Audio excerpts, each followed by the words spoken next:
Hiroshima Nagasaki ఈ రెండు పేర్లు చెప్తే ఎవరి గుండె అయినా గుబేళ్లు మనాల్సిందే. ఈ నగరాలపై జరిగిన అణుదాడి ఇప్పటికీ వెంటాడుతోంది.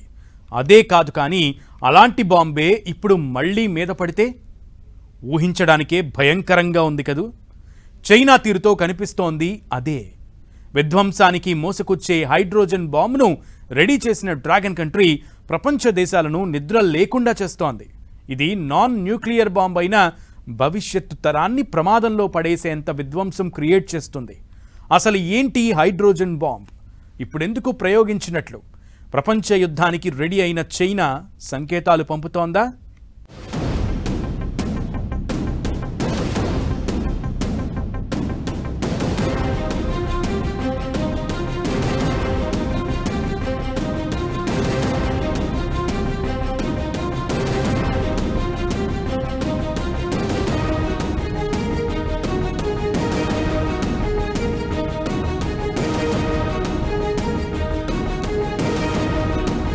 ప్రపంచ యుద్ధానికి చైనా రెడీ అవుతోందా?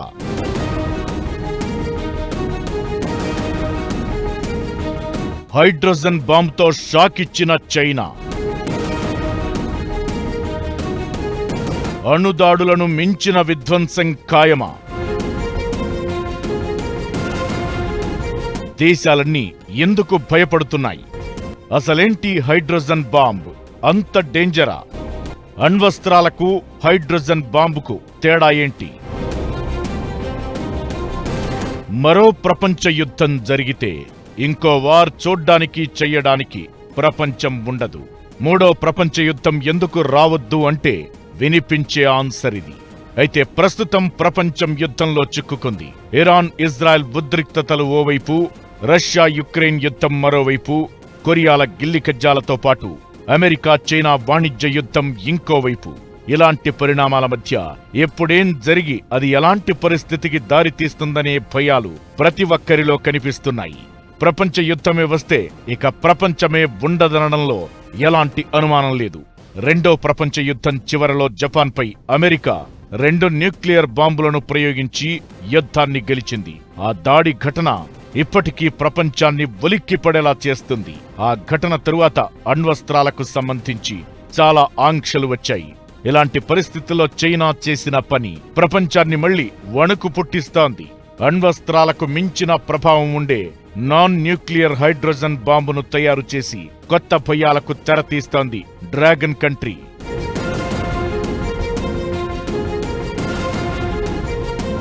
సైనిక వ్యవస్థతో పాటు ఆయుధీకరణలో టెక్నాలజీ యాడ్ చేస్తూ రోజురోజుకు స్ట్రాంగ్ అవుతున్న చైనా ఇప్పుడు కొత్త ప్రయోగం చేపట్టింది. రేడియో ధార్మికత వెలువరించని అయినా అత్యధిక విధ్వంస శక్తి కలిగిన నాన్ న్యూక్లియర్ హైడ్రోజన్ బాంబును సక్సెస్ఫుల్ గా పరీక్షించింది. ప్రస్తుతం అమెరికాతో జరుగుతున్న వాణిజ్య యుద్ధంతో ఎదురయ్యే ఒత్తిడిని తట్టుకునేందుకు, తన సైనిక సత్తాను ప్రపంచానికి చాటేందుకు చైనా ఈ ప్రయోగాన్ని చేపట్టినట్టు కనిపిస్తోంది. ఈ హైడ్రోజన్ బాంబును చైనా ప్రభుత్వ షిప్ బిల్డింగ్ కార్పొరేషన్లోని 705 రీసెర్చ్ ఇన్స్టిట్యూట్ డెవలప్ చేసింది. బాంబు బరువు కేవలం 2 కేజీలు మాత్రమే. ఇందులో ప్రత్యేకంగా మెగ్నీషియం హైడ్రైడ్ అనే పదార్థాన్ని ఉపయోగించారు. ఇది తక్కువ స్థలంలో అధికంగా హైడ్రోజన్ను నిల్వ చేస్తుంది. అణుబాంబులా కాకుండా ఈ బాంబు రేడియో ధార్మికతను విడుదల చెయ్యదు. అయితే విపరీతమైన విధ్వంసాన్ని సృష్టిస్తుందన్నమాట. ఈ హైడ్రోజన్ బాంబు పేలినప్పుడు అందులోని మెగ్నీషియం హైడ్రైడ్ పొడి చుట్టుపక్కల స్ప్రెడ్ అవుతుంది. దీంతో ఉత్పన్నమయ్యే హైడ్రోజన్ వాయువు గాలితో కలిసి రెప్పపాటులో పేలిపోతుంది. ఈ బాంబు TNT బాంబు అంటే ట్రినిట్రోటోల్యూన్ ఎక్స్ప్లోజివ్ తో కంపేర్ చేస్తే 15 రెట్లు అధిక విధ్వంసం క్రియేట్ చేస్తుంది. పేలుడు జరిగిన 2 సెకండ్లలో పరిసరాల ఉష్ణోగ్రత 1000 డిగ్రీల సెల్సియస్ కు చేరుకుంటుంది. దీంతో ఆ ప్రాంతంలో ఉన్న ఏదైనా సరే క్షణాల్లో మటాష్. ఆయుధాగారాలు, విద్యుత్ కేంద్రాలు, వంతెన ఏవైనా సరే క్షణాల్లోనే నాశనం చేసేస్తుంది బాంబు. చైనా ప్రయోగించిన హైడ్రోజన్ బాంబు పేలినప్పుడు 428.43 కిలో పాస్కల్స్ పీడనం నమోదయింది. ఇది గాని జనావాసాల మీద, పరిశ్రమలు ఉన్న చోట జరిగితే ఆ విధ్వంసాన్ని ఊహించడం కూడా కష్టమే. ఆ రేంజ్లో నాశనం చేస్తుంది. నిజానికి మెగ్నీషియం హైడ్రైడ్ ను వివిధ రంగాల్లో శక్తి ప్రొడ్యూస్ చేయడానికి అభివృద్ధి చేస్తారు. ఈ పదార్థాన్ని వేడి చేసినప్పుడు హైడ్రోజన్ రిలీజ్ అవుతుంది. దాన్ని ఇంధనంగా కూడా యూజ్ చేస్తారు. హైడ్రోజన్ బాంబు తయారీలో కీలకమైన మెగ్నీషియం హైడ్రైడ్ పదార్థాన్ని చైనా సైలెంట్ గా ఉత్పత్తి చేయడం ప్రారంభించింది. ప్రపంచానికి తెలియకుండా, ప్రపంచానికి చెప్పకుండా ఈ కెమికల్ ను డెవలప్ చేస్తోంది. ఈ ఏడాది మొదటి నుంచి మెగ్నీషియం హైడ్రైడ్ ను చైనా ఉత్పత్తి చేయడం ప్రారంభించింది. షాంజీ ప్రావిన్స్ లో ఏటా 150 టన్నుల ఉత్పత్తి సామర్థ్యంతో ఓ ఫ్యాక్టరీని కూడా ప్రారంభించింది. నిజానికి ఈ పదార్థాన్ని రోజుకు కేవలం కొన్ని గ్రాములు మాత్రమే తయారు చేయగలిగితే పరిమిత సామర్థ్యం ఉంటుంది. అది కూడా ల్యాబుల్లో మాత్రమే సాధ్యమవుతుంది. అలాంటిదిప్పుడు ఆ పదార్థం ఉత్పత్తిని చైనా భారీ స్థాయికి తీసుకెళ్లిందంటే ఏదో పెద్దగానే ప్లాన్ చేసిందనే భయాలు వినిపిస్తున్నాయి. విస్తరణవాదంతో రగిలిపోతున్న చైనా ప్రతి దేశంతోనూ పంచాయితీ పెట్టుకుంటోంది. దీంతో పాటు సముద్ర జలాల్లోనూ ఆధిపత్యం సంపాదించేందుకు అగ్రరాజ్యం అమెరికాతో కయ్యానికి కాలు దువ్వుతోంది. ఇలాంటి పరిస్థితుల్లో హైడ్రోజన్ బాంబు తయారీ వెనక చైనా కుట్ర ఉంటుందా? భారీ కుతంత్రం ప్లాన్ చేసిందా? హైడ్రోజన్ బాంబును అడ్డు పెట్టుకుని ఎలాంటి దారుణాలకు తెగిస్తుంది?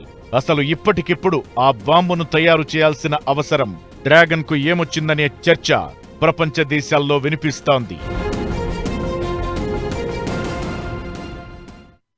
ఇది అణుబాంబు కాదు, కానీ అంతకు మించి ప్రమాదం. ఇలాంటి హైడ్రోజన్ బాంబును పరీక్షించి ప్రపంచానికి చైనా ఎలాంటి సందేశం ఇస్తున్నట్లు?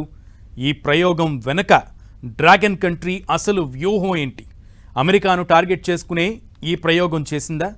అసలు కారణాలు ఏంటి? డ్రాగన్ కంట్రీ నెక్స్ట్ ఏం చెయ్యబోతోంది? మోడ్రన్ వార్ఫేర్లో ఈ హైడ్రోజన్ బాంబ్ గేమ్ చేంజర్గా మారబోతోందా?